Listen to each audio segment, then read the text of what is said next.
Primeiro livro do profeta Samuel, capítulo 4, verso 21 e 22. Quem encontrou, diga amém.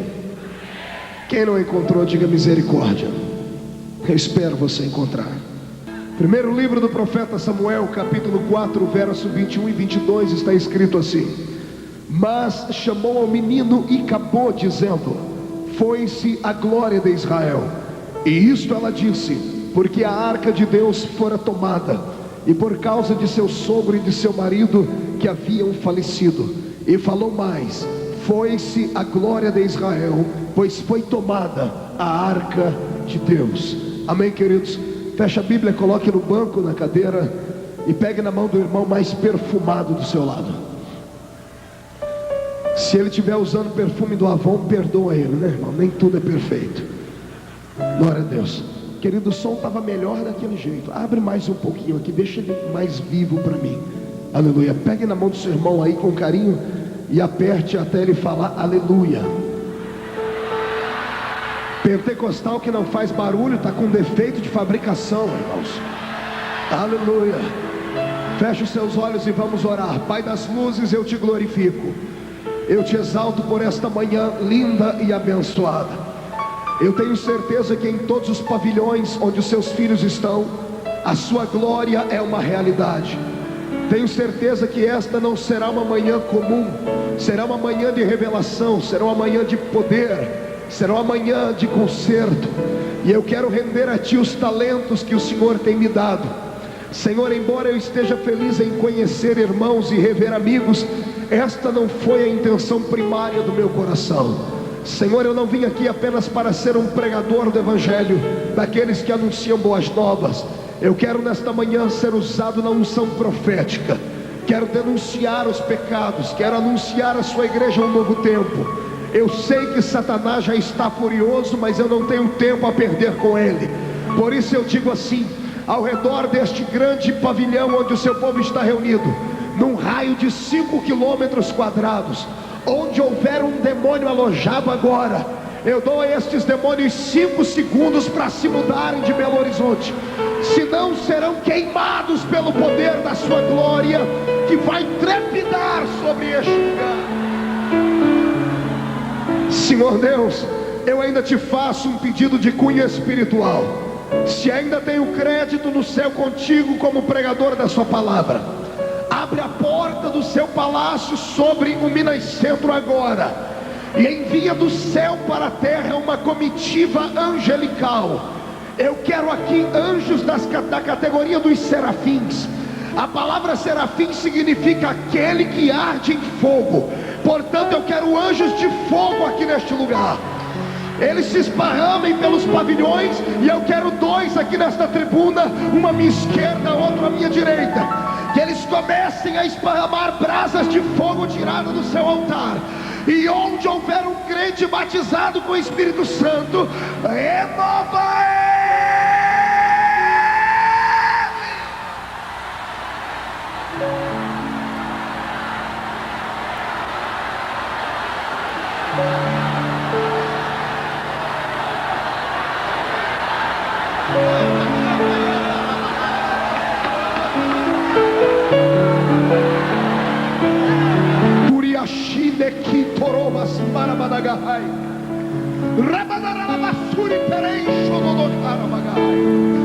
O Senhor não precisa de mim para curar ninguém. O Senhor não depende de mim para batizar com o Espírito Santo. Tu és onipotente, Pai. Mostra a sua onipotência. Sacode o coração desses crentes dentro do peito. Derrama a sua glória.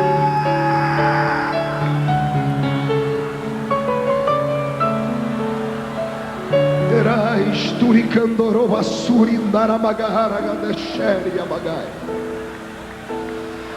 Eu te glorifico, Senhor. Fica conosco agora, em nome de Jesus Cristo. Amém e amém. Os que podem, tomem o seu assento. O sonoplasta mexeu no som de novo. Eu grito, ele vai lá e mexe no botãozinho. Deixa do jeito que estava para mim. Então abre um pouquinho o médio para mim de novo. Glória a Deus. Aleluia. Mais um pouquinho. Glória a Deus. Eu estou pregando desde 5 de janeiro, todos os dias.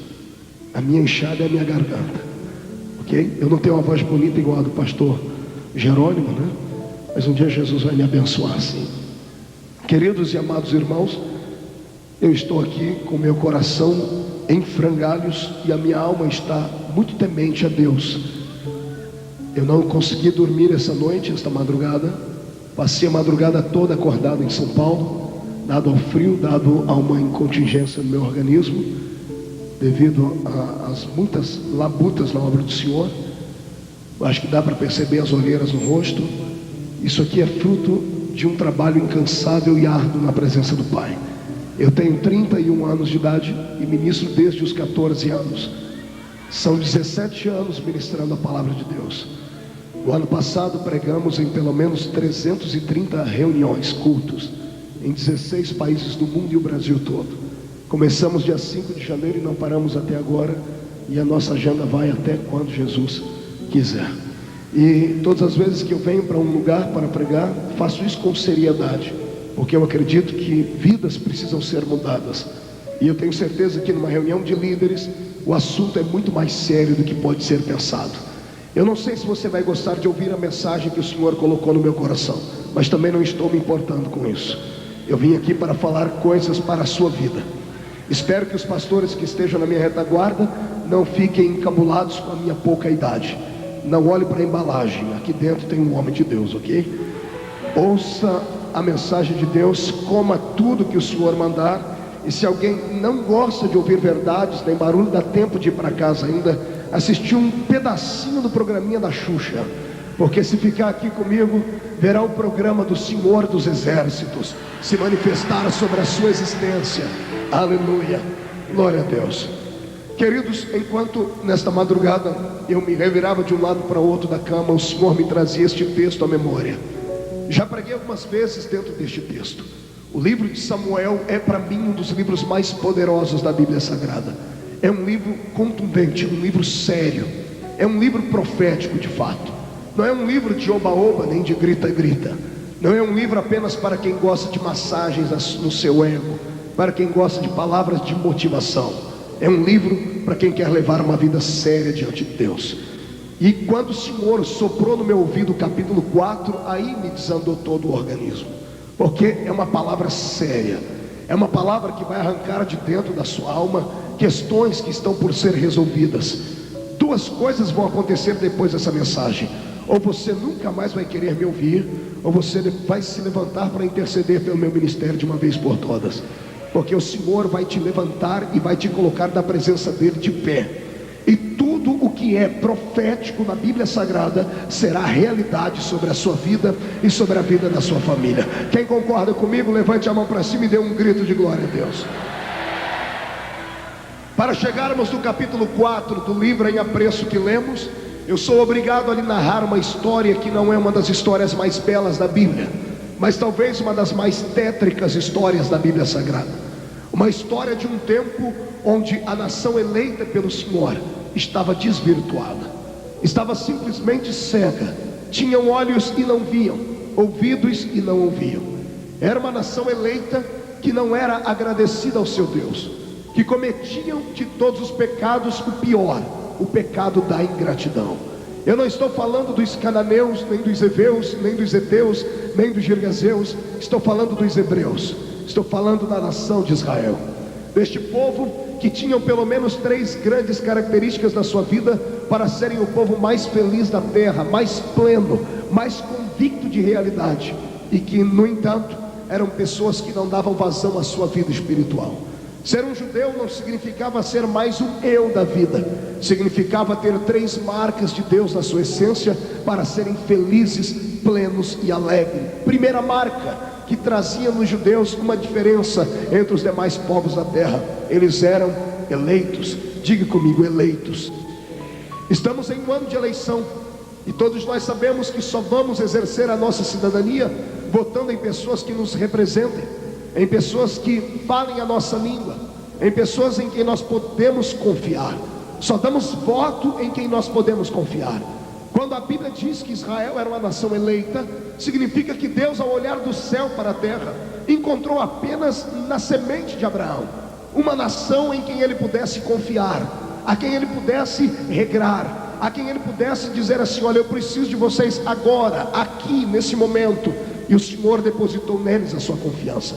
O Senhor os elegeu, os colocou acima de todas as demais nações da terra, e o Senhor esperava pelo menos agradecimento. Já começando a parafrasear esta história, quando eu leio a minha Bíblia Sagrada no Velho Testamento, eu vejo o Senhor no Antigo Pacto falando com Israel, mas no Novo Testamento eu vejo o Senhor falando com o seu novo Israel. O novo Israel de Deus está representado em Belo Horizonte nesta manhã, através da sua vida e através da minha vida. Quando Deus olha do céu para a terra nesta manhã, Ele não enxerga você como mineiro, nem como terráqueo. Quando Deus olha do céu para a terra, Ele te enxerga primeiro como celestiano, e segundo como o seu novo Israel. Quando Deus quer revelar um segredo a alguém nesta terra, Ele não vai no coração dos homens mais ricos ou importantes. Pelo contrário, Ele entra pelas casas do BNH onde você mora, sobe os morros desse bairro e vai no seu ouvido segredar a você os seus segredos, porque você foi eleito pelo Senhor. Eu estou diante de um povo que antigamente pertencia a um partido da sigla PPP, Partido dos Pecadores Perdidos. Ninguém aqui poderia ser eleito para nada, nem a sua família acreditava em você. Aliás, até você, quando olhava no espelho, tinha raiva de si mesmo. Acredite, o irmão que está do seu lado era tão feio antes de aceitar Jesus, que quando ele olhava no espelho não sabia se ele estava de frente ou de costa. Nem ele tinha coragem de votar nele. Aí um dia, caminhando por uma dessas encruzilhadas da existência e da vida, não fomos nós que o encontramos, foi Ele quem nos encontrou. Ele olhou para a minha cara, olhou para a tua cara e foi com a nossa cara. O que eu acho lindo é isso aqui: quando Jesus vai com a cara de alguém, pode se levantar demônios do inferno, homens da terra, anjo no céu, e ninguém pode bloquear a unção da graça que vem sobre ele, porque você foi eleito pelo Senhor. Nós não precisamos de um fórum político para nos eleger, não precisamos de um grande partido, nem de milhares de votos. Fomos eleitos com apenas um voto, o voto do sangue de Jesus Cristo na cruz do Calvário. Quem foi eleito por este voto, jogue a mão para cima e dê um grito de glória a Deus.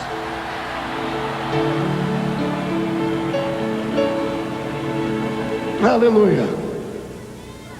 Eu disse que eu sou igual carral, já estou esquentando. Não bastassem ser eleitos, eles tinham uma segunda marca. Além de serem eleitos, habitavam na terra que manava leite e mel. Diga comigo, leite e mel. Acotovele o seu irmão, diga: habitavam na terra que manava leite e mel. O que significa habitar na terra que mana leite e mel, pastor Marco? Significava habitar no lugar mais seguro do mundo. Há alguns anos atrás, os homens do nosso mundo, esses meros e réis mortais, achavam que o lugar mais seguro do mundo era aquela pequenina ilha de Manhattan, ali bem próximo a Nova York, onde estavam alojadas as torres do World Trade Center. Quantas vezes não passei por ali pregando a palavra do Senhor e fui levado por irmãos para conhecer o centro financeiro do planeta Terra. Não era difícil caminhar por aquelas ruas e ver os magnatas de Wall Street, os especuladores descendo das suas limusines, amparados por aqueles leões de chácara que chamam de guarda-costas. Não era difícil passar por ali e ver a CIA, a SWAT, ver o FBI e toda a Polícia Federal americana guardando aquele lugar. Os governantes americanos arrogantemente iam para a TV e diziam: nós não temos medo de um ataque atômico, temos mísseis capazes de bloquear qualquer ataque atômico no mundo. E eles, com a sua arrogância e prepotência, estavam preparados para bombas atômicas, mas não estavam preparados para corações fanáticos, não estavam preparados para homens com facas de pão na mão, que entraram dentro dos aviões e lançaram aqueles aviões contra as torres do World Trade Center e o Pentágono. Amados, eu estava pregando lá exatamente nesta época. Foi uma convulsão nos Estados Unidos. As pessoas iam para a rua orar. E enquanto eu via aquela cena, o Senhor dizia: filho, esses aviões não atingiram apenas as torres do World Trade Center, atingiram o ego de uma nação que perderam a visão da cruz, uma nação que perderam a visão da santidade, que perderam a visão da seriedade e da obra missionária. Foi isso que esses aviões atingiram. E eu me lembro que depois daquela data, o mundo está um caos, uma expectação de terror e medo assola a raça humana. Eu cheguei da Alemanha tem menos de 30 dias e hoje até para se entrar na Europa temos dificuldade por causa dos ataques que ocorreram lá em Madrid. Não há mais segurança. Os homens não têm mais onde reclinar a cabeça e dizer: aqui estamos seguros. A expectação do terror provocada pela Al-Qaeda, por Bin Laden, desestruturou a raça humana por completa. E no meio de tantos lugares onde os homens pensavam que estavam seguros, eu só conheço uma raça que pode bater no peito e dizer: eu estou seguro. Estou seguro porque habito na terra que mana leite e mel. E a terra que mana leite e mel tem nome.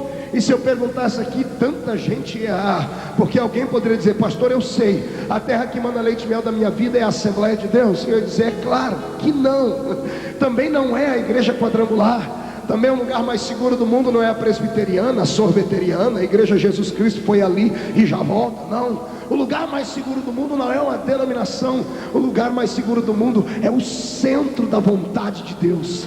Quem está no centro da vontade de Deus pode se levantar contra ele 11 mil demônios, 1000 cairá ao seu lado, 10.000 à sua direita, e ele não poderá ser atingido, porque quem está no centro da vontade de Deus tem a proteção divina do lado dele.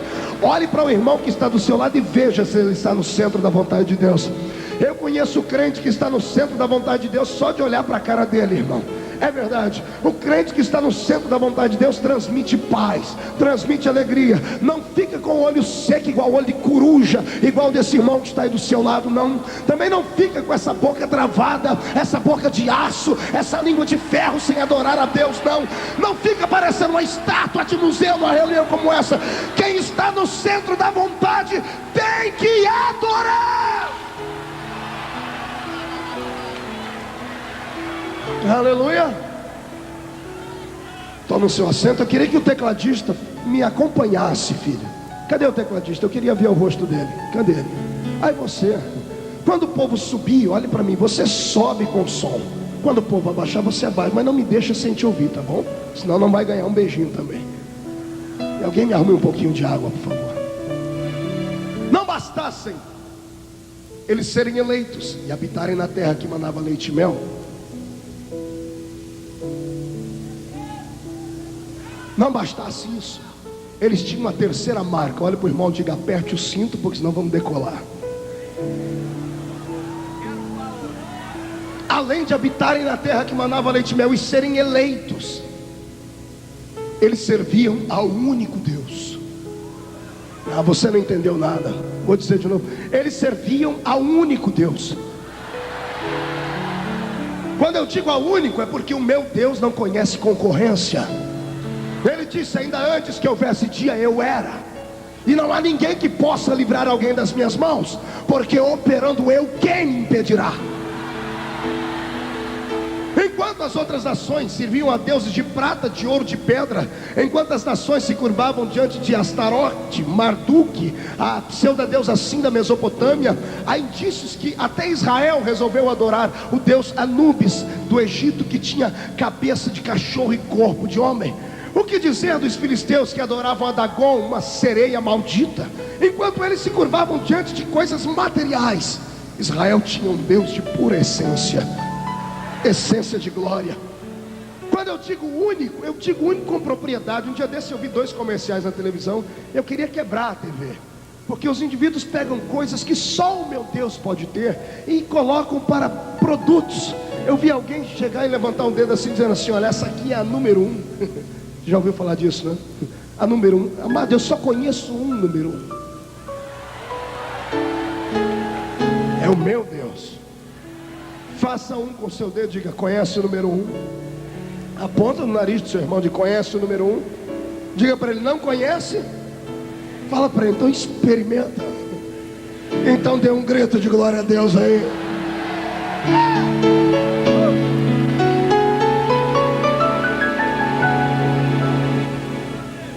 Enquanto as nações riam de Israel, porque diziam: onde está o seu Deus, Israel? Porque os deuses deles eram de prata, podiam ser tocados. Israel ficava todo acabrunhado, ficava envergonhado, porque o Deus deles não podia ser tocado. Só que Israel esquecia de uma coisa: O Deus dos outros homens podia ser tocado por eles, mas não podia tocá-los. O Deus de Israel não podia ser tocado por eles, mas estava sempre tocando neles. Algumas pessoas, quando vêm no meio da nossa reunião, elas sempre me perguntam: pastor, por que o Deus de vocês é surdo? Um dia desse eu recebi um e-mail de um intelectualzinho aí, de uma igreja dessas abençoada.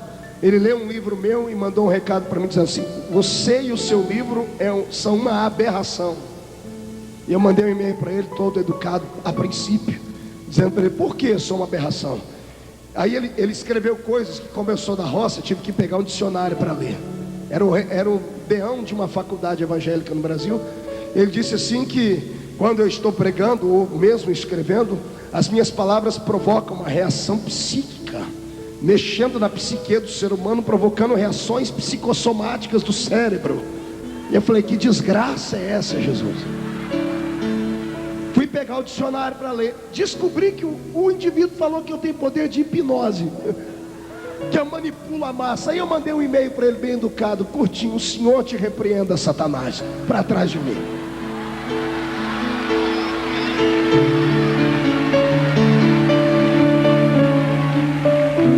A questão é que essas pessoas não conhecem Deus como nós conhecemos. Meu Deus não é surdo. Quando eu grito aqui, eu toco nele. Eu treinei o meu espírito para isso. O meu espírito tem fome de Deus. E eu tenho certeza que o céu não é um lugar de silêncio. O céu é um lugar de alegria, lugar de festa. Crentes, um dia perguntaram para mim: pastor, quem não é pentecostal vai para o céu? Eu disse: vai. Ou então quer dizer, então pastor, para que adianta eu ficar pulando, o povo me chamando de louco, desequilibrado, se o outro que é lá geladão, que no culto dele acontece milagre, cai neve em cima da igreja dele? Pô, qual que é a diferença? Se nós vamos para o mesmo céu, pastor, então ele pelo menos não é humilhado. Eu falei: irmão, calma, nós vamos para o mesmo céu, só que a diferença é como nós vamos chegar lá. Até o indivíduo chegar lá e preparar o espírito dele, porque não acredita em anjo, não acredita em línguas, não acredita em fogo, acha que isso é coisa de crente maluco. Quando chegar lá, vai ficar escondido atrás das nuvens, porque vai olhar para o trono e vai ver um Deus que é um fogo consumidor. Vai ver anjos para tudo quanto é lado, e vai ver pessoas orando em línguas, hein? Agora essa raça que eu estou pregando aqui, quando chegar lá, nós já vamos estar em casa. Um culto como esse é só um ensaio para quem vai morar lá em cima. Então abre a sua boca para adorar.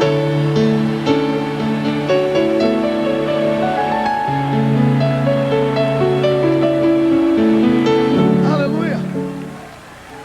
Glória a Deus. Pois bem, Israel tinha esse Deus que era verdadeiro. É como nós. Se você entrar numa igreja evangélica, você não vai ver o nosso Cristo crucificado ainda, porque ele não está mais na cruz. Quando você entra em uma outra igreja que tem a imagem de Cristo crucificado ainda, é por isso que lá há silêncio, melancolismo, as pessoas são depressivas e deprimidas. Ora, o Deus delas está na cruz até hoje, o nosso não está mais na cruz. Aí alguns dizem assim: ah, mas você nem conhece o seu Deus, vocês não têm a imagem dele. Conhecemos. Teve um cidadão na Bíblia que viu e deixou o retrato dele. É que ninguém tem coragem de pintar, porque eu acho que se começar a pintar é arrebatado. Mas um na Bíblia viu. Ele virou para trás para ver quem falava com ele, disse: eu vi. E os seus cabelos eram brancos como a lã branca. O seu corpo era coberto com um linho puro, um cinturão de ouro no peito. Os pés reluziam como latão que saíra da fornalha. Os seus olhos eram como chama de fogo, e da sua boca saiu uma espada aguda de 2 fios. Este é o nosso Deus.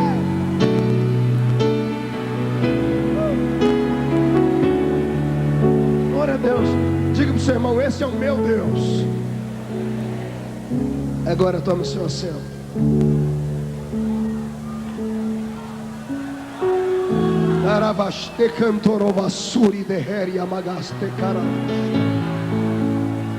Adora o Senhor, adora o Senhor. Adora, adora.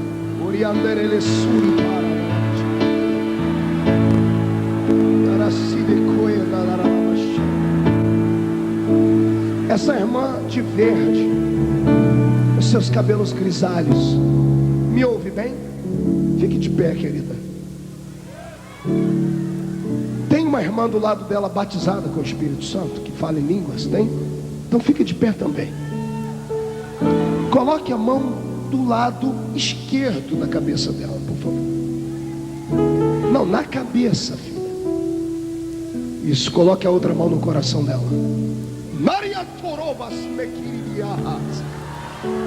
Filha minha, ouça a minha voz. Sabe as dores que tu anda sentindo muito forte na cabeça? As enxaquecas. Um dia desse tu tiraste o óculos e disseste: será que são os óculos? Porque chegou a doer os olhos. São tão fortes as dores de cabeça que as suas orações já não são mais como antes, porque não tens mais disposição física para isso.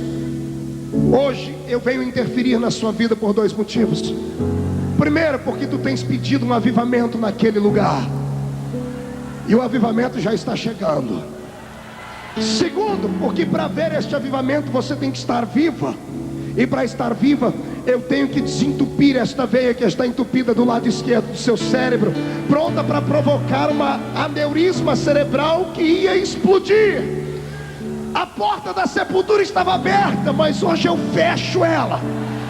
Eu te dou saúde, não sentirás mais dores, e agora glorifica o meu nome.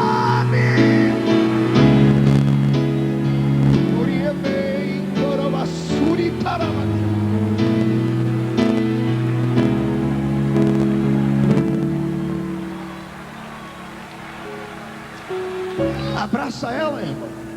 Cantará baixar. Toma o seu assento. Aleluia, Deus está aqui. Agora ouça, igreja. E quem tem um lenço, pegue ele, porque nós vamos chorar agora. Falar dessas três coisas que citei aqui é lindo, é empolgante, mexe com a gente. Pois Israel tinha tudo isso, pastores, líderes, pastoras. Eles tinham tudo isso e não davam valor. Era um povo acostumado a perder. Só se lembravam de Deus quando estavam passando pelo vale, quando faltava chuva no céu, quando faltava alimento na mesa. Eles pegavam seus ídolozinhos trazidos do Egito, escondiam debaixo de um pano, pegavam 12 pedrinhas, alicerçavam e adoravam a Deus. E como nós temos lá em cima um Deus que não dá para entender o seu amor. O amor de Deus é algo imensurável, não tem como entender, temos que aceitar. Porque eu não sei como é que Deus olhou para a gente e viu alguma coisa boa na gente. E todas as vezes que eles se humilhavam, o Senhor respondia perdoando. Deus era bondoso. Deus não queria fazer de Israel o seu bibelozinho particular. Deus não queria carregar Israel a tiracolo como se fosse o seu chaveirinho. Não. Israel não entendeu o porquê da chamada e não entenderam a essência da chamada. Deus não os resgatou do Egito apenas para serem escravos dele. Israel olhava para o céu e não via um Deus de amor. Eles viam um Deus que parecia um déspota, um maluco, um tirano, um insano. Israel não entendeu a essência do pedido de Deus. Deus falava para eles: olha, eu não quero que vocês comam qualquer carne. Israel achava que Deus estava interferindo na gastronomia deles. Achava que Deus era insano mesmo. Olha, onde já se viu um ser de pura essência querer ditar o que o homem deve ou não deve comer? Israel não entendeu nada. Deus estava querendo privá-los de ter doenças. Deus queria guardar a saúde do seu povo, mas eles não entenderam isso. O Senhor falou para eles: Israel, eu não quero que vocês vão buscar homem ou mulher lá fora. Eu não quero que vocês vão se misturar com outro povo. Israel pensou que Deus queria fazer com eles uma raça ariana, como se Deus fosse um Hitler, como se Deus quisesse isolar Israel e transformar o resto do mundo em bagatela, e não era nada disso. Deus queria que Israel fosse modelo. Deus não queria que eles fossem buscar lá fora, mas Ele disse assim: ó, se alguém lá de fora vier e ficar aqui dentro, pode receber. Era uma estratégia de Deus para evangelizar o mundo, era o que Ele queria. Quando Deus falou para eles: Israel, eu não quero que haja roupa de homem em mulher, e nem roupa de mulher em homem. Agora vai pegar. Fica tranquilo, eu sou assembleiano, mas eu não vim falar de doutrina aqui não, fica tranquilo. Eu vou falar de uma coisa mais forte que doutrina: vergonha na cara. Quando o Senhor disse: eu não quero roupa de homem em mulher, e não quero roupa de mulher em homem, não é que Deus estava querendo ser o estilista de Israel. O Senhor queria guardar o lado feminino da mulher, a sua beleza, a sua meiguice.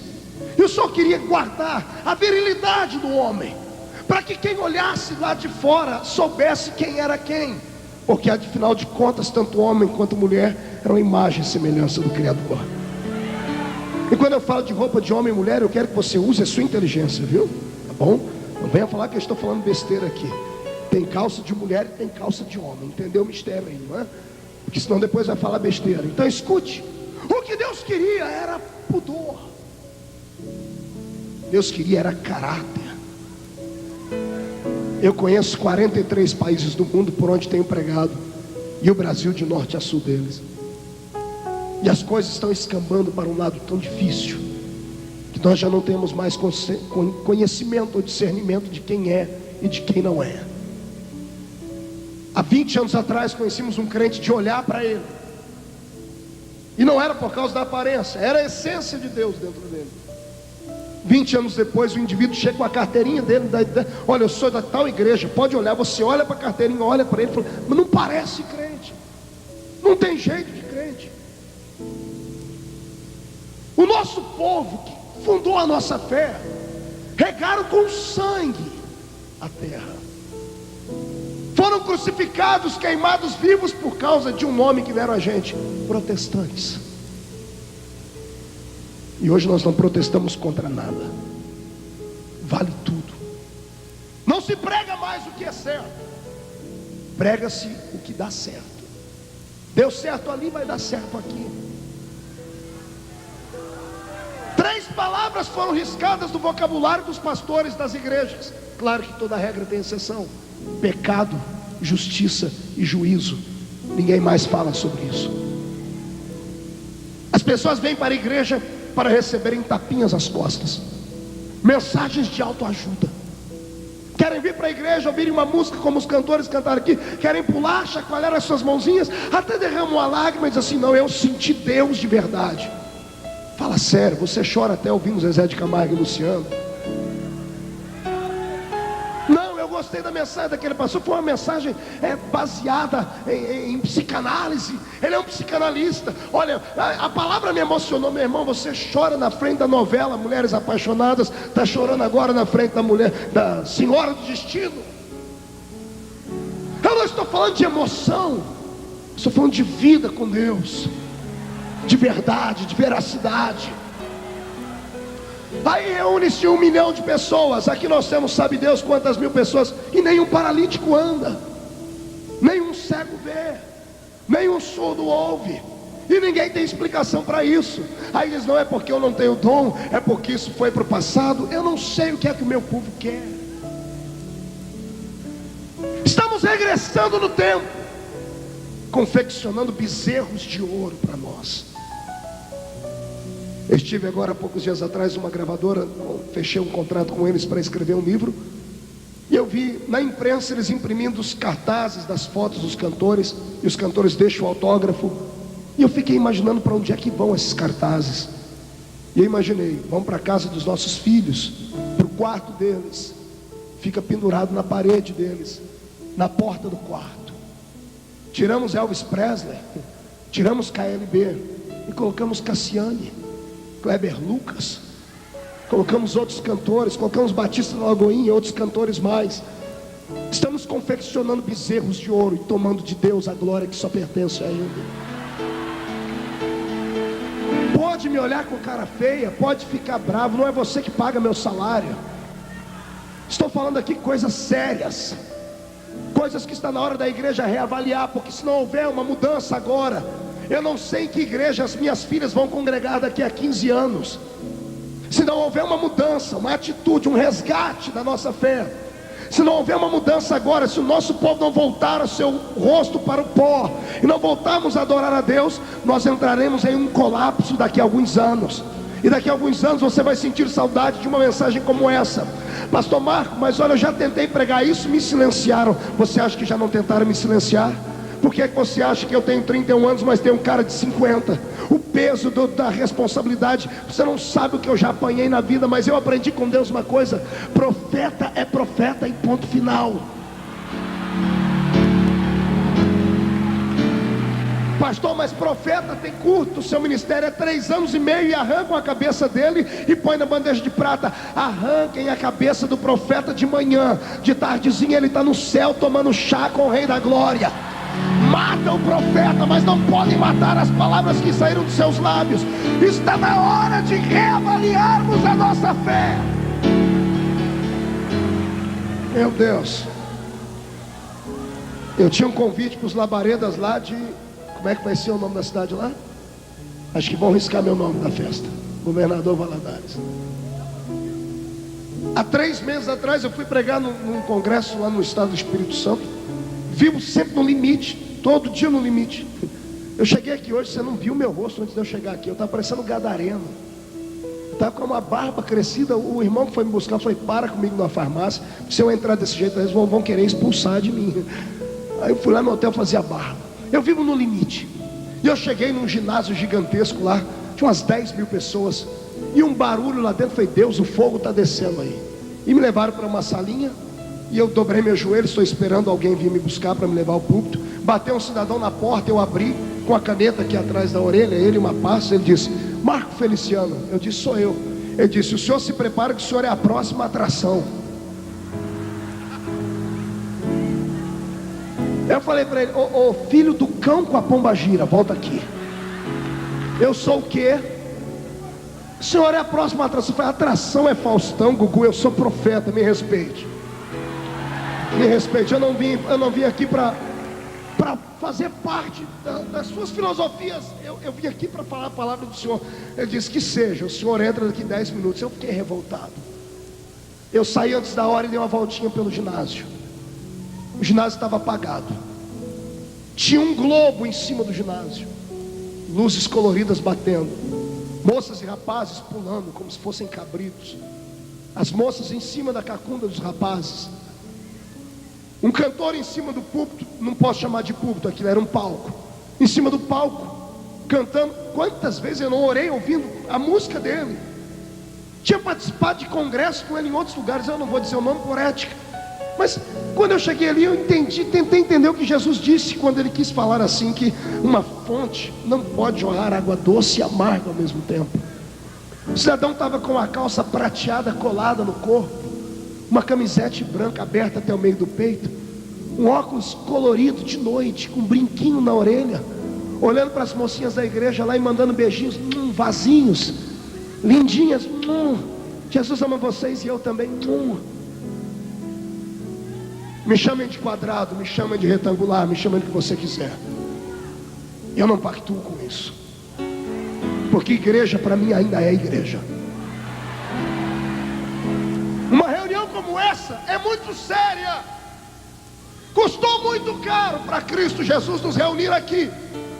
Não é uma festinha onde você vai receber apenas alguns docinhos e vai sair daqui dizendo assim: nossa, que cultinho lindo. Não! Igreja não é uma passarela de desfile de modas. Igreja não é uma agência matrimonial onde você vai para conquistar um namorado ou um casamento. Igreja não é um ringue de boxe onde você pega um par de luva e vai brigar com o outro por causa de posição, por causa de estrutura. Não! Igreja ainda é o quartel-general de Cristo na terra. Aqui está a geração que vai atropelar Satanás.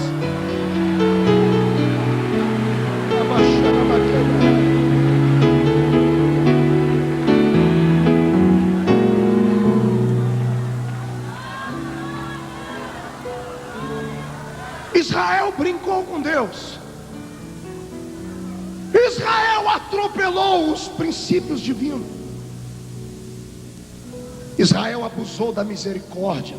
Vai no ouvido do seu irmão e diga assim para ele: não abuse da misericórdia.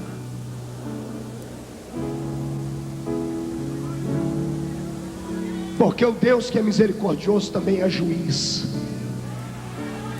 Pastor, essa mensagem é só no Velho Testamento. É. Então me diga em que testamento foi que um homem ou uma mulher morreram porque contaram uma mentirinha.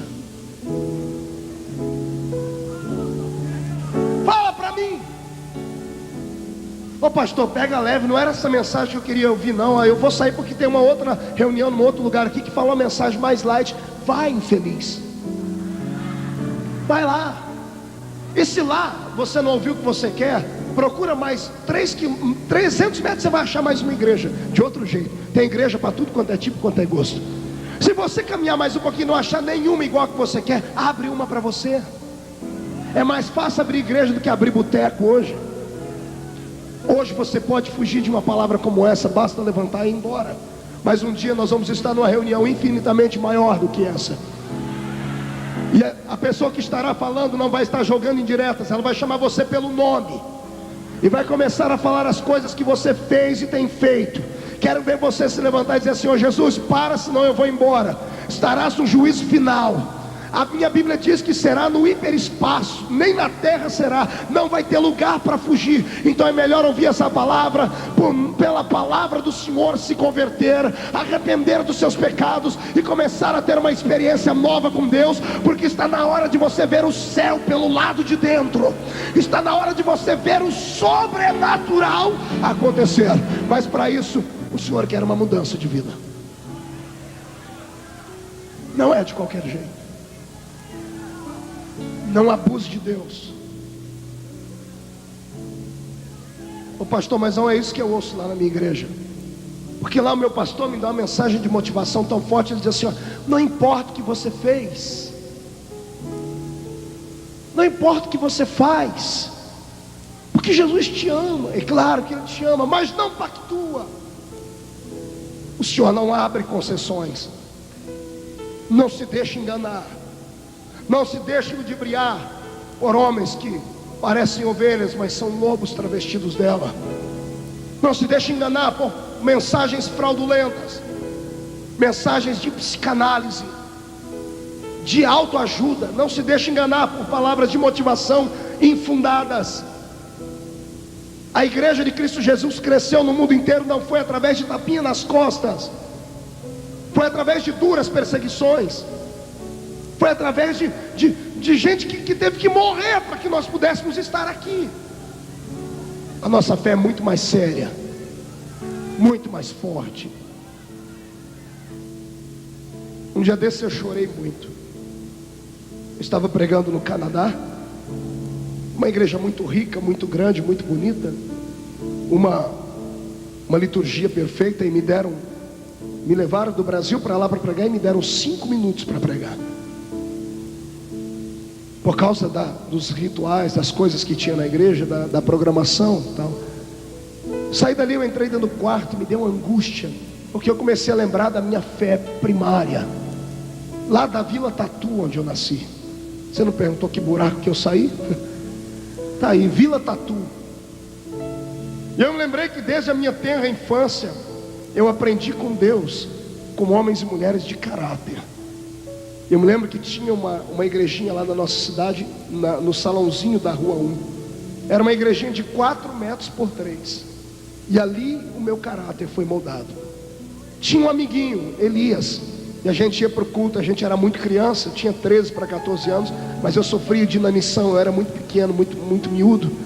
E eu me lembro que eu e Elias íamos para o culto, mas a gente não ia para adorar a Deus, a gente nem entendia isso direito. A gente ia por causa do irmão Ovídio Ramos. O irmão Ovídio Ramos é uma figura, é vivo ainda, tem 83 anos de idade. O irmão Ovídio é um negro gigantesco. A mão dele parece uma raquete de tênis, de tão grande que é. Ele é uma figura. Até hoje ele usa o mesmo óculos. O óculos só tem uma perna e fica torto no rosto dele assim. E vai falar com ele para você ver o que ele fala. Aquela barriguinha, né? A lá, pastor assembleiano, cemitério de frango, a gravata por cima da barriga.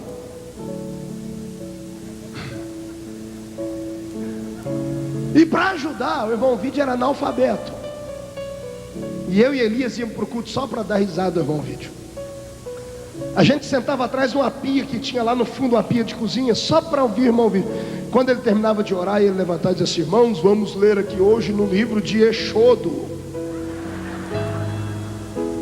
Porque ele dava testemunho que Jesus tinha ensinado ele a ler. Outro dia, vamos ler aqui no livro de Genésio. Era Gênesis, né? Duro foi esse dia, eu não aguentei, eu tive que sair correndo para o banheiro. Ele diz: vamos abrir a Bíblia no livro do profeta Albuquerque.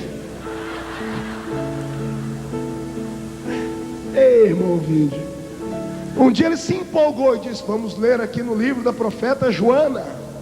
Era Jonas. Tudo bem. Um dia, esse culto eu nunca vou me esquecer. Eu me lembrei no quarto de hotel, eu dobrei meu joelho e chorei. Era um homem muito simples, da roça. E eu me lembro que ele disse assim: irmãos, eu não tive tempo de ler a Bíblia hoje, porque eu trabalhei muito. E onde eu abrir, Jesus vai me inspirar para pregar.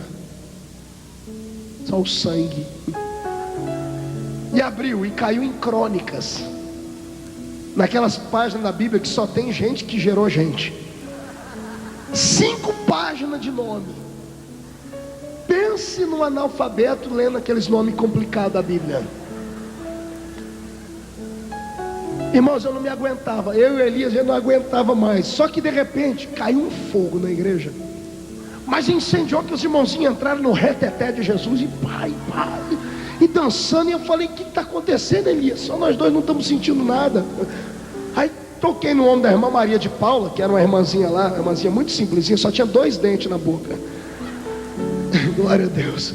Eu falei: irmã Maria de Paula, o que está acontecendo aí? Ô menino, você não está vendo que ele está cheio do Espírito? Eu falei: que cheio do Espírito? Pô, ele está lendo em língua estranha já faz 5 minutos. Caiu fogo, os irmãos achavam que ele estava lendo em línguas, imagina. Era tudo desse jeito.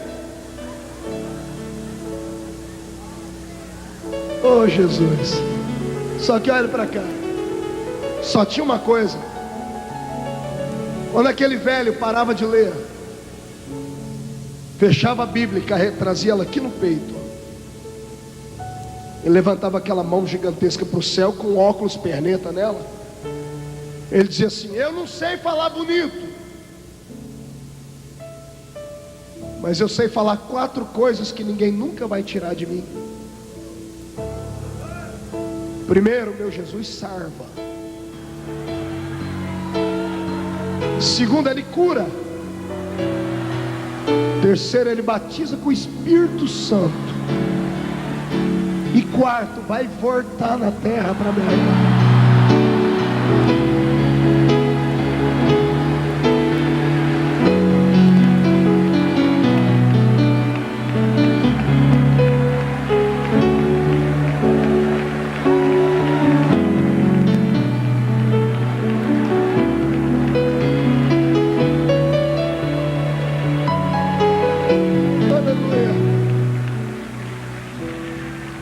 Jesus descia naquele salãozinho. Pessoas eram curadas, eram tocadas, eram mudadas, eram libertas. E nesse dia que eu estava no Canadá, eu chorei, porque eu falei: Deus, que saudade daquilo. Saudade de uma época onde o que valia era a simplicidade. A igreja não tinha status. A igreja era perseguida. A gente cantava uns hinos simples, feitos ali no joelho. Não eram mensagens escalafobéticas, eram coisas puras. Só que não tinha um culto que Deus não operasse. E hoje eu viajo o mundo inteiro, e meu escritório recebe lá. Um dia desse o Rafael sentou comigo e disse: pastor, é mais de 200 convites por dia, no Brasil e no mundo inteiro. Só a Assembleia de Deus tem 160 mil templos. Sabe que hoje pedem para mim, para eu pregar na igreja deles, pedem para eu mandar um currículo. Querem saber quantos idiomas eu falo, qual é a minha formatura, quais os lugares que eu já preguei. Querem saber qual é a estirpe ministerial da qual eu faço parte. Eu tenho medo do futuro, irmãos. Tenho medo, porque eu não sei em que igreja minhas filhas vão frequentar daqui a 15 anos, como eu disse. Eu olho para esses jovens que estão aqui e me dói por dentro, porque depois de andar muito, os meus olhos viram coisas que os seus nunca vão ver, e eu oro para nunca ver. que você deve habitar num lugar de paz, a sua igreja deve ser uma bênção. Mas eu conheço igrejas que Jesus não entra dentro delas, porque o povo se separou de Deus. Os pastores não têm mais coragem de falar palavras de verdade. As pessoas que têm oportunidade na igreja são pessoas que têm dinheiro,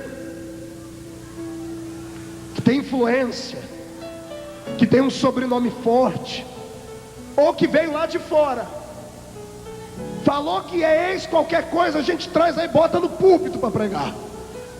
Aí o filho da casa, nascido na igreja prata, não tem oportunidade nem de falar um oi na igreja. As coisas precisam mudar, porque se não mudar, o Senhor vai começar a cobrar da minha geração. Feche seus olhos por um momento e chora comigo, sacerdote. Chora comigo, irmão. É bonito ver o povo pular, cantar, é bonito ver uma multidão como essa. Só que Deus nunca se deixou levar por quantidade. O Senhor procura qualidade.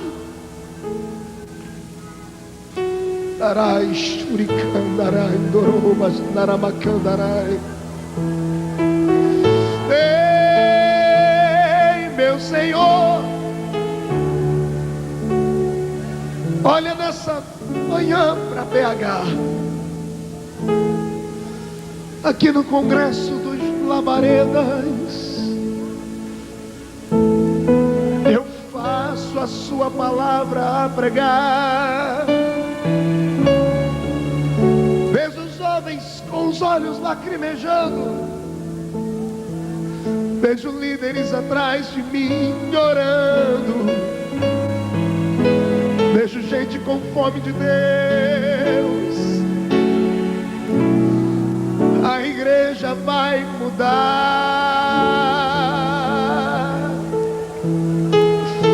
Vem na surideia,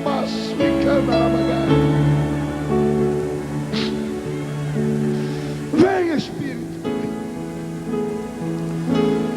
Este é o verdadeiro avivamento. Lágrimas.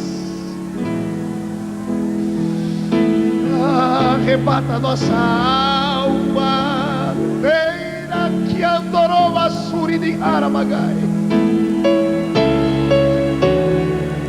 Oh Jesus, eu te amo.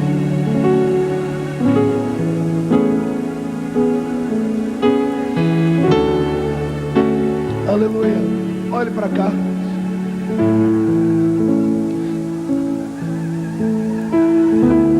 Israel fez tudo o que Deus não queria que eles fizessem. Deus avisou. Só no livro de Juízes, Israel se curvou diante das outras nações por mais de 270 anos. Erravam, pediam perdão, o Senhor perdoava, caíam. Chegou uma hora que Deus disse assim: basta, enough, pare. Se vocês não conhecem a linguagem do amor, Israel, vão ter que conviver com a linguagem da dor. E Deus fez uma coisa que eu jamais imaginei que Ele faria. Ele encomendou um povo para destruir o seu povo. Deus suscitou o coração dos filisteus para virem contra eles. O púlpito da igreja do Velho Testamento estava destruído. Eli estava cego e gordo de tanto comer da gordura das ovelhas. Os dois filhos, Ofni e Finéias, estavam desgraçados. Os dois, as mulheres vinham ofertar, eles levavam elas para os cantos do templo e se prostituíam com elas. Tinha um ritual sagrado dos sacerdotes que eu não entendo, mas o Senhor havia escolhido. As pessoas traziam oferta, cozinhavam a carne. O sacerdote, cada um deles tinha um garfo, um tridente. Eles tinham que enfiar o garfo dentro da panela e tirar um pedaço de carne cozida, levantar para cima e dizer: obrigado, Senhor, pela minha parte. Os filhos de Eli não queriam carne cozida, queriam carne assada. Eles pegavam e denegriram tudo que havia de santidade na casa do Senhor. Estavam com a mente cauterizada. O pai não tinha coragem de corrigir os filhos. E se o púlpito da igreja do Velho Testamento estava destruído, imagine como estava a igreja. Porque a igreja é liderada, a igreja é sensível, ela vai para onde a gente manda ir. Deus olhou para o povo e disse: vai doer mais em mim, mas eu vou ter que fazer. Os filisteus vêm, o atalaia está em cima das muralhas e grita: os filisteus vêm contra ti, Israel. Alguém grita embaixo: qual o número deles? Uns 10.000. Israel em pouco tempo levanta 30.000 soldados. Era 3 por 1. Humanamente falando, a batalha estava vencida. Só que quando eles caem no meio da batalha, Flávio Joséfos, um historiador, diz que era algo sobre-humano. Um filisteu atirava uma flecha, a flecha atravessava 2 soldados israelitas. Uma catapulta dos filisteus derrubava 15 israelitas. Começaram a cair os filhos no meio da batalha, começaram a morrer um a um. Deram uma trégua, foram para o canto. Ofni e Finéias no meio da batalha começam a conversar, dizer: o que está acontecendo com a gente? Estamos no número 3 vezes maior do que eles, não vencemos. Se lembram dos pecados que cometeram? Eu acho que são os nossos pecados. Então vamos pedir perdão de novo. Nós temos uma arma secreta. Qual arma? A arca. A arca está lá, vamos mandar buscar ela. Quantas vezes os sacerdotes com a arca no ombro não abriram rios? Quantas vezes com a arca na mão não vencemos batalhas? Busque a arca. De repente uma carruagem vai buscar a arca, e quando a arca vem subindo o morro, a montanha, os soldados que estavam machucados, sendo tratados porque havia sido dado uma trégua, olharam de longe e reluzia o brilho da arca, e começaram a se perguntar: o que é aquilo? E alguém dizia: é a arca de Deus. Mas o que é a arca de Deus? É a presença dele no nosso meio. E as histórias começam a percorrer o arraial deles: olha, com essa arca nós podemos tudo. E de repente a lenda da história da arca inunda o coração dos soldados. E quando a arca chega no meio deles, a minha Bíblia diz que eles fizeram tanto barulho que os filisteus do outro lado tremeram e disseram: parece que Deus desceu no meio deles. Só que era só barulho, era vazio, era oco. Teve uma fase da minha vida que eu gostava muito de gritos e pulos. Eu ainda gosto. Mas gritos e pulos podem ser imitados, podem ser vazios e sem essência. Agora, isso que está escorrendo dos olhos do seu irmão não dá para ser imitado. Lágrimas de arrependimento, de sentimento de Deus, isso é o verdadeiro avivamento. A arca chega no meio deles, e eles pegam a arca como se fosse um amuleto da sorte, e saem a peleja. E agora o golpe foi de misericórdia. Matam todos, morrem todos os israelitas. Sobrou apenas um da tribo de Benjamim, um menino. Porque depois que derrubavam os soldados no chão feridos, quando terminava a batalha, os inimigos vinham e davam o golpe de misericórdia e matavam. Deixaram um vivo. Olharam para ele e disseram assim: ó, volta para o meio do seu povo e diga que o seu Deus abandonou vocês, que nós matamos todos os seus homens, inclusive os seus sacerdotes. E diga mais: nós roubamos a arca de vocês. Quer chorar comigo, irmão? O atalaia está lá em cima da muralha. Dentro de Israel as mulheres fizeram festa, os avós estão preparados. Era 3 por 1, eles vão trazer a vitória. As crianças preparadas para cantar, para participar de um banquete. E daqui a pouco o atalaia gaguejando grita: abra os portões. E o povo gritando lá dentro: está vindo o exército. E o atalaia: não, só está vindo um. E vem machucado, vem se arrastando, ensanguentado. As pessoas vão saindo da frente, ele senta no centro da praça, os velhos, as crianças, as mulheres, todo mundo tem perguntas a fazer. E antes que alguém pergunte, ele diz: mataram os nossos homens, mataram os seus maridos, os seus pais, os seus filhos, mataram os nossos sacerdotes. E aí vem o golpe final: e levaram a arca de Deus embora. Quando ele diz levaram a arca de Deus embora, Joséfos diz que os velhos caem no chão, começam a rasgar a roupa e jogar cinza na cabeça. Os netos pulam em cima dos vovôs e dizem: vovô, não fique assim, a gente vai fazer uma outra arca. Os velhos gritavam mais ainda, porque as crianças não sabiam o que era aquela arca. A geração que nascera não conhecia aquela arca. Eles pensavam que era um porta-joias, mas era muito mais do que um porta-joias. Era o símbolo de Deus no meio do povo.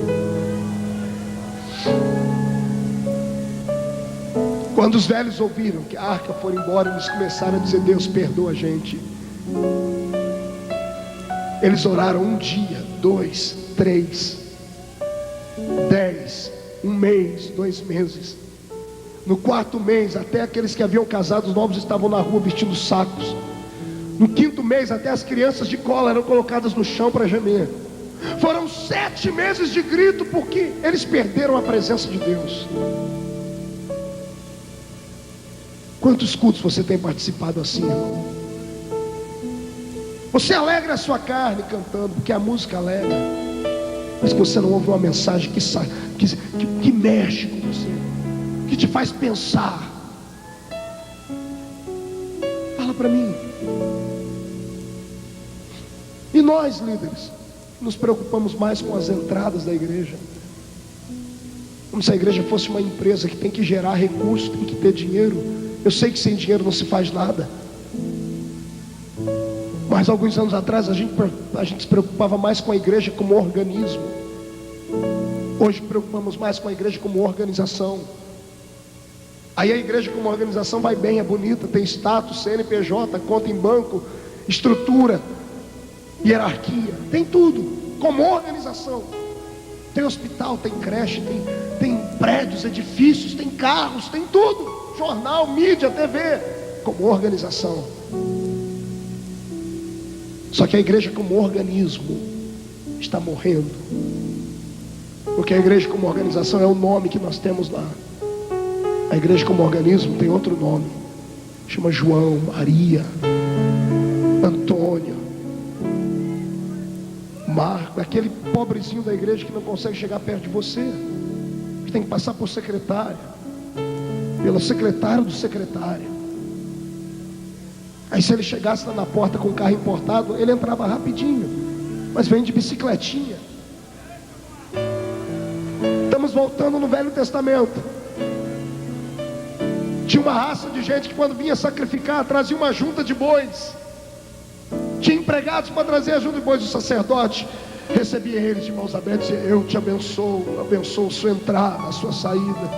Aí lá atrás vinha as viúvas com um pouquinho de farinha na mão. O sacerdote: é tudo que eu tenho. O sacerdote falando assim: põe aí. Estamos voltando no tempo. É por isso que não há mais vida, não há essência, não há graça.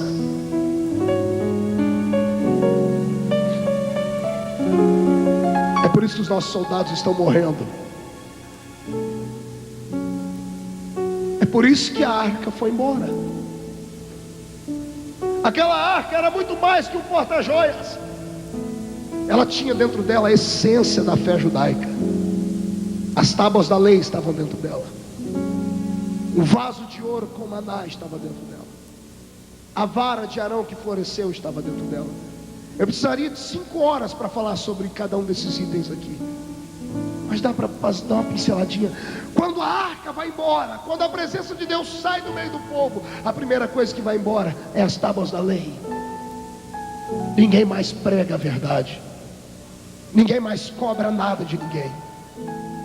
Os mandamentos deixam de ter validade, porque sem a presença de Deus ninguém tem coragem de corrigir o outro. Quando vai embora a arca, vai embora a vara de Arão, que fala da simplicidade de Cristo. Ele, oliveira verdadeira, nós, jambuzeiros bravos, enxertados nele. A simplicidade da fé foi arrancada de nós. Criamos uma teologia paralela à que os nossos pais nos ensinaram, a teologia das possibilidades. Chegamos ao ponto de falarmos coisas horríveis e entra aqui e ninguém mais percebe que é coisa errada. Como um dia desse eu ouvi um rapaz no rádio dizer assim: olha, se Deus é Deus, Ele é obrigado a dar. Onde foi que esse infeliz leu isso? Se Deus é Deus, Ele tem que fazer. Se Ele fizer, Ele é Deus. Se não fizer, Ele continua sendo Deus.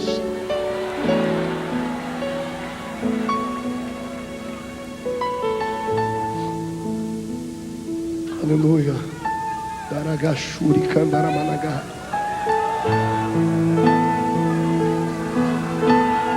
Foi embora o maná. O que era o maná, senão a comida revelada? Não temos mais mensagens espirituais.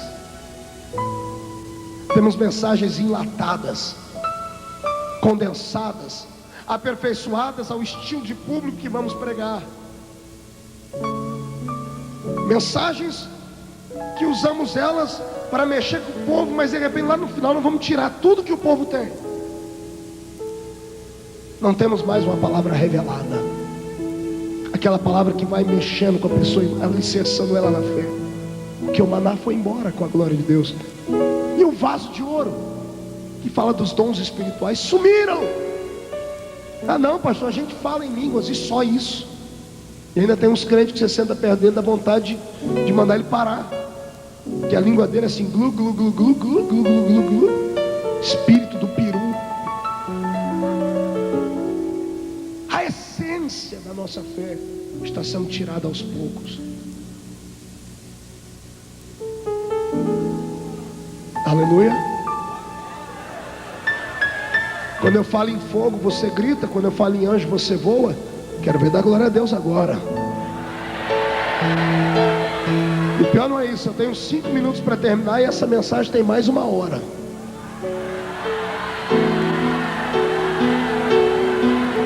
O que eu faço?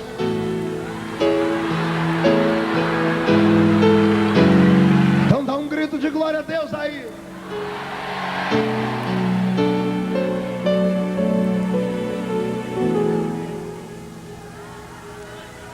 A glória foi embora.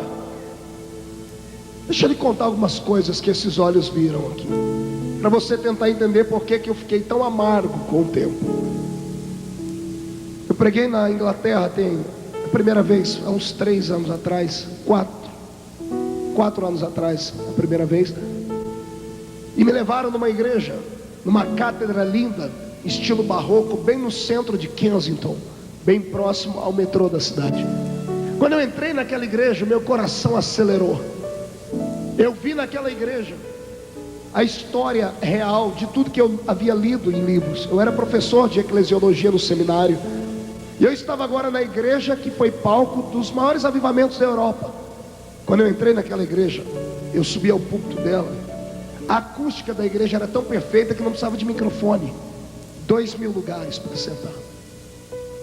Nas paredes da igreja, placas com o nome de homens que pregaram ali. Alguns deles você conhece: Moody, John Wesley, Charles Finney, Jonathan Edwards. Quando eu li o nome desses pais da fé, meu coração acelerou e meus olhos marejaram. Do lado direito do púlpito tinha uma placa de bronze escrito: os maiores milagres e avivamentos da Europa começaram aqui. E eu agora estava naquele lugar e era domingo de manhã, o maior culto da igreja. De repente eu vi que o pastor entrou, eu corri para o banco, sentei, eu e um amigo, e eu participei do culto, o maior culto daquela igreja, onde foi o palco do avivamento da história da Europa. Tinha uma multidão sentada na igreja, de 6 velhos, 3 casais, eu e Enoque, meu amigo, e o pastor que chegaram no púlpito. Um pastor com uma roupa tipo uma batina de padre, com um sermão escrito em 12 páginas, com um hino morto, com a mensagem que ele tinha que parar de pregar para tossir, porque já estava muito velho. Os velhos dormindo nos bancos e eu desesperado. Terminou o culto da ceia, chamei Enoque, paramos os velhinhos, o pastor saiu pelo fundo e eu disse: Enoque, meu inglês não era bom na época, eu disse: pergunte para eles onde está o avivamento daquela parede ali. Enoque olhou para mim e disse: não vou fazer isso, que os ingleses vão achar que nós estamos abusando deles. Eu disse: seu cabra frouxo, não é brasileiro não, rapaz. Vai, fala, me ensina. Se você não pergunta, me ensina que eu pergunto. Ele me ensinou. E eu parei os velhinhos e disse assim: brothers and sisters, where are the revival of the hall? Onde está o avivamento daquela parede? Um olhou para a cara do outro sem entender, sem acreditar que alguém estava perguntando aquilo. Pararam, abaixaram a cabeça. Smith, nunca vou esquecer, um velhinho assim, olhos azuis, um óculos, fundo de garrafa na frente dos olhos. Filho, você mexeu no som aí? Dá para mim, ficou grosso demais o som. Dá um agudo aqui para mim melhor. Olhei nos olhos do Smith, com aqueles olhos azuis, aquele óculos, fundo de garrafa na cara. Ele levantou os olhos, tirou o óculos e desceu uma lágrima aqui do lado. Ele me falou uma palavra, senhoras e senhores, que eu entenderia em qualquer idioma. Ele disse assim para mim: e acabou.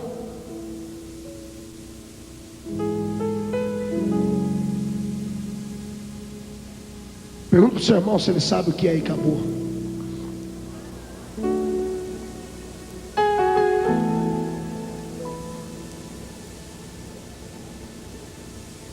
Foi-se a glória de Deus.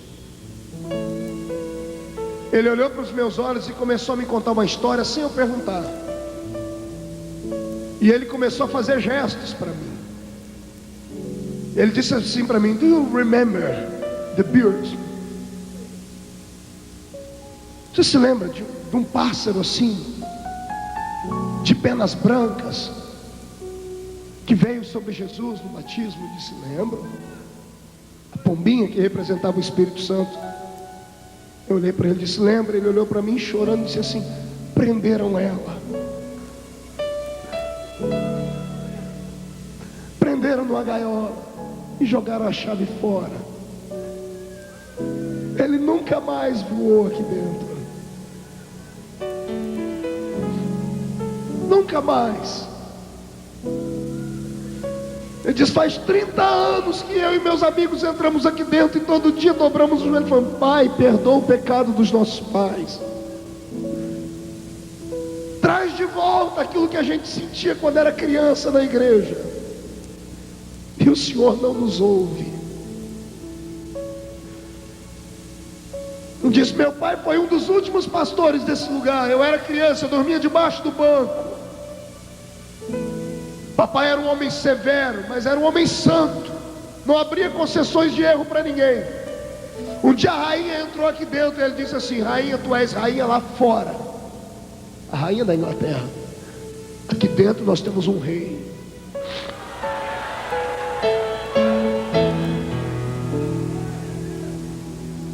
A igreja cresceu, só que o papai ficou obsoleto porque era muito velho, arcaico.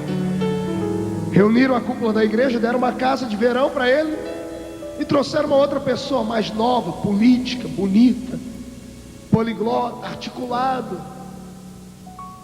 E ele começou a ministrar e era uma benção porque ele falava tanta coisa bonita. Só que quando começava a levantar as pessoas para profetizar, ele chacoalhava o sininho dizendo: por onde passou o espírito da profecia que não veio falar comigo antes, que sou o pastor da igreja? Só eu profetizo aqui. Ninguém mais podia contar visões. Não havia mais o carisma da essência da liberdade do Espírito. Ele disse: com o tempo acabou tudo, pastor. Com o tempo acabou tudo. Só restamos nós.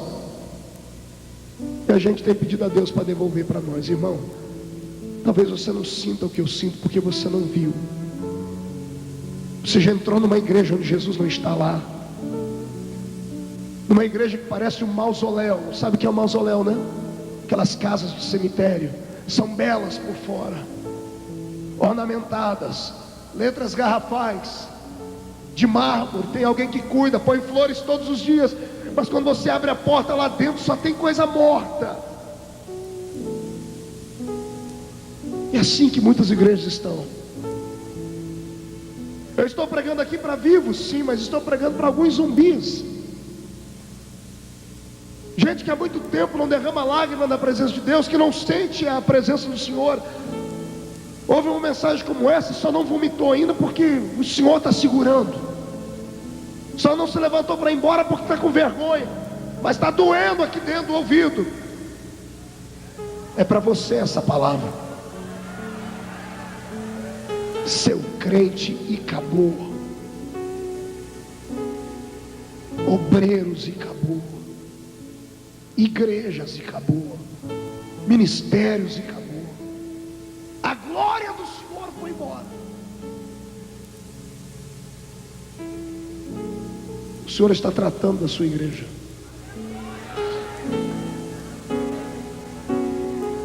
Eu fiquei tão empolgado e emocionado nesse dia que eu reuni os velhinhos. Eu disse: Enoque, vamos orar nós dois aqui. Eu oro e você interpreta para eles ouvir minha oração. E abraçamos os 6 velhinhos. Eu comecei a orar. E eu me empolguei na oração. Na oração eu disse assim: Deus, quem está orando não é um britânico, é um brasileiro, lá da Vila Tatu, mas que desde criança sente a sua presença. E eu não admito ver homens e mulheres como esses pedindo e o Senhor não responder. Senhor, se o Senhor não ouve a eles, me escuta, Pai. Derrama sobre eles de novo a sua glória. E na minha oração, Enoque interpretando, Jesus me tomou, eu comecei a orar em línguas. Ele parou, não conseguiu interpretar mais. Os velhinhos perguntaram para ele: o que ele está falando? O que ele está falando? Ele disse: ele está falando na língua dos anjos. Eles se conferenciaram, chegaram perto de mim, ouviram e diziam um para o outro chorando: nós já falamos isso.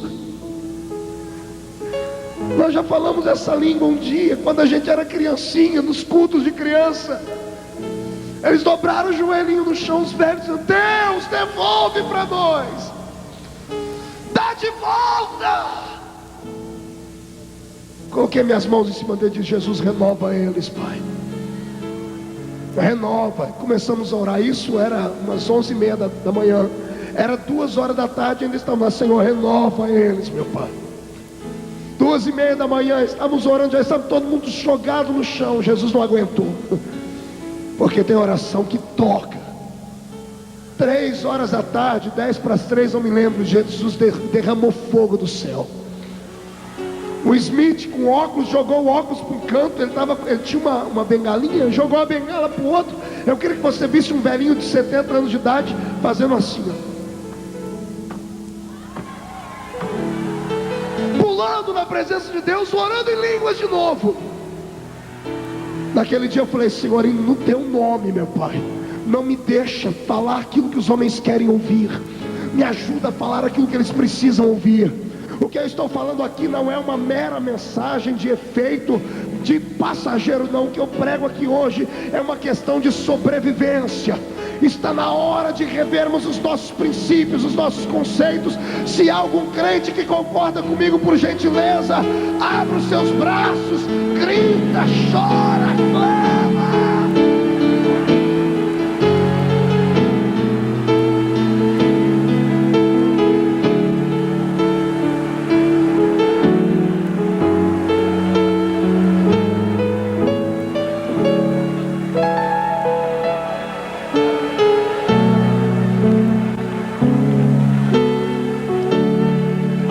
Como você está, pegue na mão do irmão que está do seu lado.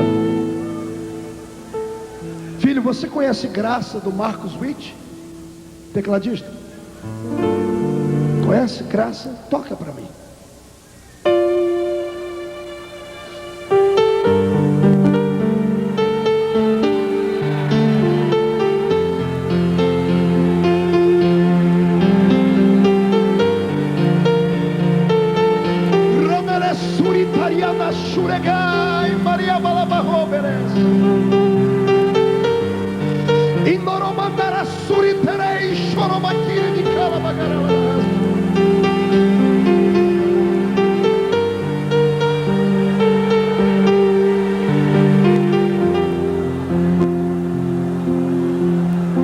Me tomastes em teus braços e me deste salvação. Seu amor é derramado no meu coração. Não sei como agradecer-te que fizeste tu por mim. Eu só posso dar-te agora minha canção.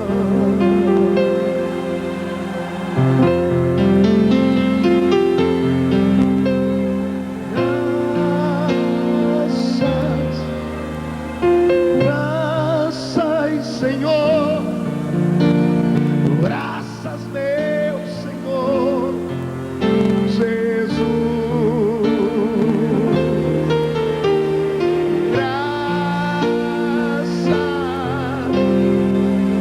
Graças, Senhor, graças, meu Senhor Jesus. Meu Deus, pegue na mão do seu irmão.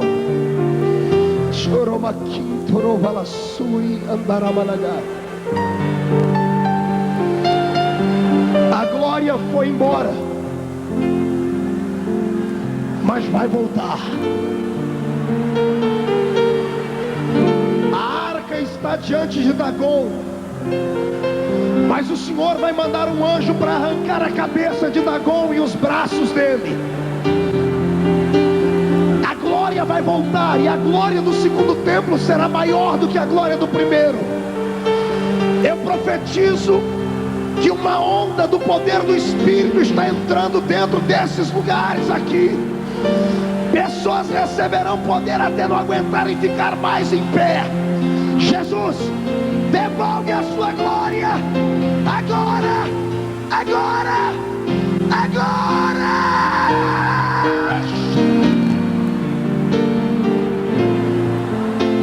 Orianacha nasce camarei.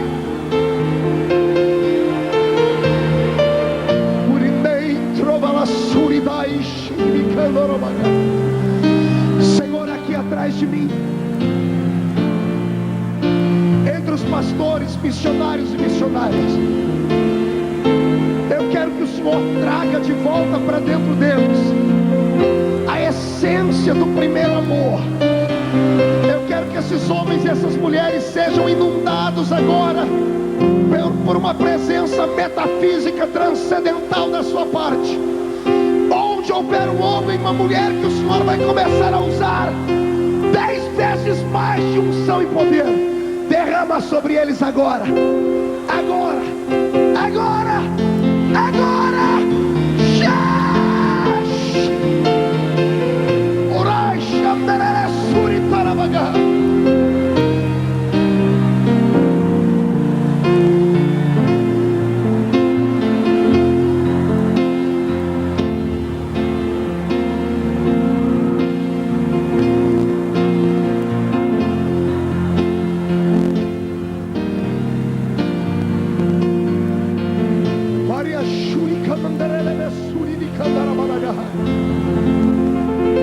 Qual é a câmera que está jogando para os outros complexos? Qual é a câmera? Qual é a câmera que está jogando para os outros complexos? Qual é? Aquela ali ou é essa? Me ajude, qual é a câmera? Qual é a câmera? É essa? Todas elas, em nome de Jesus Cristo. Todos levantem as suas mãos, todos. Jesus, eu quero agora uma unção maciça, concreta e pesada. Onde houver um crente que quer mudança de vida, derrama poder sobre eles até não aguentarem mais ficar em pé. Agora, agora, agora, já!